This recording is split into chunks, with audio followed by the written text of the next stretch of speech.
गुरु ब्रह्मा गुरुर्विष्णु गुरुदेवो महेश्वरः गुरु साक्षात् परब्रह्म तस्मै श्री गुरुवे நமः. அனைவருக்கும் நன்றி கலந்த வணக்கங்கள். ஜோதிடத்திலே சில சந்தேகங்களை நமது அருமைமிகு ஆசிரியர் சக்கரவர்த்தி அவர்கள் எம்எஸ்சி படித்தவர்கள், ஜோதிடத்திலே மிகவும் ஆர்வமுள்ளவர், ஆசிரியராக பணிபுரிபவர். அவர்கள் சில கேள்விகளை கேட்க உள்ளார். பாரம்பரிய ஜோதிட அடிப்படையிலே நாம் நமக்கு தெரிந்த வகையிலே அதற்கு உண்டான சில விளக்கங்களை அளிக்க உள்ளோம். இதனை கண்டு அனைவரும் அவர்களுடைய கருத்தினை தெரிவிக்க வேண்டும், லைக் கொடுக்க வேண்டும், மற்றவர்களுக்கும் பகிர்ந்து எங்களை ஊக்குவிக்க வேண்டும். மேலும் மேலும் இந்த ஜோதிட ரீதியான கேள்விகளுக்கும் ஜோதிட ரீதியான கோள்களுடைய தன்மைகளை விளக்கவும் நாங்கள் ஏதுவாக உள்ளதினால் இந்த தொகுப்பின் மூலம் உங்களுடைய ஆர்வத்தினை நாங்கள் அறிந்து கொள்ள நினைக்கின்றோம். ஆகவே எங்களுக்கு அனைவரும் ஒத்துழைப்பு அளித்து எங்களை ஊக்குவிக்குமாறு கேட்டுக்கொள்கின்றோம். ஐயா வணக்கம், உங்களுடைய வினாவினை பதிவு செய்யலாம். ஐயா வணக்கம். ஐயா தான் என்னுடைய ஜோதிடத்தின் முதல் குருமார். ஐயா ஒரு பாதத்தை வணங்கி இந்த ஒரு நல்ல அருமையான வாய்ப்பு கொடுத்த ஐயா அவருக்கு நன்றியோடு தெரிவித்து, இப்போ நம்ம ஜோதிடத்தில் சில கருத்துக்களை நம்ம ஐயாவிடம் கேட்டு தெரிந்து கொள்வோம். ஐயா வணக்கம். ஐயா வணக்கம், சொல்லுங்கள் ஐயா. ஐயா இப்போ ஜாதகத்தில் பார்க்கும்பொழுது பார்த்திங்கன்னா யோகங்கள் மற்றும் தோஷங்கள் அப்படின்னு சொல்கிறாங்க.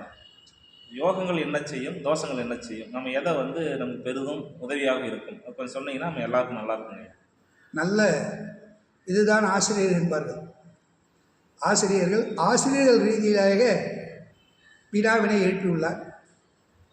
முதலில் ஒரு தனி மனித ஜாதகத்திலே ஜனன லக்ன புள்ளியின் அடிப்படையில் மற்ற 12 பாவங்களையும் கணித்து கணித முறைப்படியில் முதலில் ஜாதகத்தை துல்லியமாக ஆராய்ச்சி செய்ய வேண்டும். மறைவு ஸ்தானங்கள் என்று சொல்லக்கூடிய 6, 8, 12 இந்த பாவங்களிலோ அல்லது 3 இயற்கை அசுபர்கள் என்று சொல்லக்கூடிய சூரியன், செவ்வாய், சனி, ராகு, கேது கிரகங்கள் நின்றால் லக்ன அதிபதி ஆகியவர், லக்னம் நின்ற நட்சத்திர அதிபதியானவர் இவர்களும் 6, 8, 12 மறைந்தாலோ அல்லது இயற்கை தீயவர்கள் என்று சொல்லக்கூடிய சனி, ராகு, கேது, செவ்வாயோடு இணைந்து இருந்தாலோ அல்லது சம்பந்தப்பட்டாலோ அல்லது அவருடைய நட்சத்திர சாரம் ஏறி நின்றாலோ சில தோஷங்கள் என்று கருதக்கூடாது, சில இடர்பாடுகள் ஜாதகருக்கு ஏற்படும். அதாவது பலன்கள் குறைந்து காணப்படும். இந்த பலன்கள் குன்றும் சமயத்திலே ஜாதகர் சில தவிர்க்க முடியாத கஷ்டங்களை, நிர்பந்தங்களை, கடன் வாங்க வேண்டிய சூழ்நிலை, அவமானங்கள், சிறை செல்லக்கூடிய சூழ்நிலைகள், மது போதைக்கு அடிமையாகக்கூடிய தன்மைகள், இவைகள் எல்லாம் ஏற்படும். இதை இன்று ஜோதிடர்கள் பல்வேறு விதமாக அபிவிருத்தி செய்து அதை தோஷங்களாக அதிகமாக ஜனங்களிடத்திலே பரப்பியுள்ளார்கள். நீங்கள் பாரம்பரிய ஜோதிடத்திலே ஜோதிடம் தோன்றிய முறையிலே ஜோதிட வல்லுநர்களாகிய மிகப்பெரிய வராகமித்திரர் மற்றும் பராஸ்பரர், புத்திர காலாமிர்தம், சாராவளி போன்ற ஜோதிட நூல்களில் ஆராய்ந்து பார்த்தால் தோஷங்களாக எந்த கிரகங்களையுமே சொல்லியிருக்க மாட்டார்கள். இயற்கை குணங்கள், இயற்கை அசுபர்கள், இயற்கை சுபர்கள் என்றுதான் அதற்கு பெயரிட்டிருப்பார்கள். அவ்வாறு பார்க்கையிலே தோஷங்கள் என்று எடுத்துக்கொள்வதை காட்டிலும் கடினமான தன்மை, கஷ்டமான சூழ்நிலை, நிர்பந்தமான சூழ்நிலை என்று கருதுதல் முதலில் வேண்டும். எதை ஒன்றுமே தவறாக புரிந்து கொண்டு தவறாக நினைத்து கொண்டால் அந்த பலன்கள் அவ்வாறே அமைந்துவிடும். ஒரு ஜாதகம் தனி மனிதனுக்கு எவ்வாறு பலன் தரும் என்றால், லக்னம் நின்ற அதிபதி, லக்னாதிபதி ஆகியவர், அவர் நின்ற நட்சத்திராதிபதியானவர்கள் இந்த மாதிரி பாதிக்கப்பட்டால் அவர்கள் அந்த திசை காலங்களிலே பெரிதும் கஷ்டங்களை அனுபவிப்பார் என்பதுதான் முதலில் ஜோதிடத்திலே கூறப்பட்டுள்ளது ஆகும்.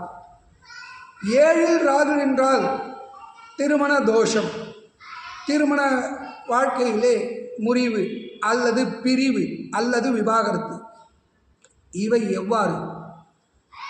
பொதுவாக சிம்ம லக்னம் என்று எடுத்துக்கொண்டால் லக்னாதிபதியே சூரியன், 7ஆம் வீடு சனி, அந்த சனி வீடு கும்பராசி, அங்கு ராகு நின்றால் காற்று ராசியானவர் ராகு, ராகுதான் ஒரு தனி மனிதனுக்கு காமத்தை கொடுக்கக்கூடியவர். அங்கு அந்த ஈடுபாடுகள் குறையும் காரணத்தினால் பல்வேறு விதமான சங்கடங்களை அவர்கள் அனுபவிப்பார்கள்.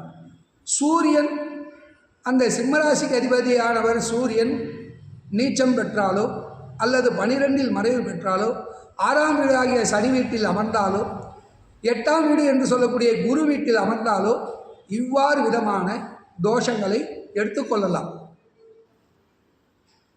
அப்பொழுது அந்த ராகு நின்ற நட்சத்திரத்தையும் நாம் கணித வேண்டும். அந்த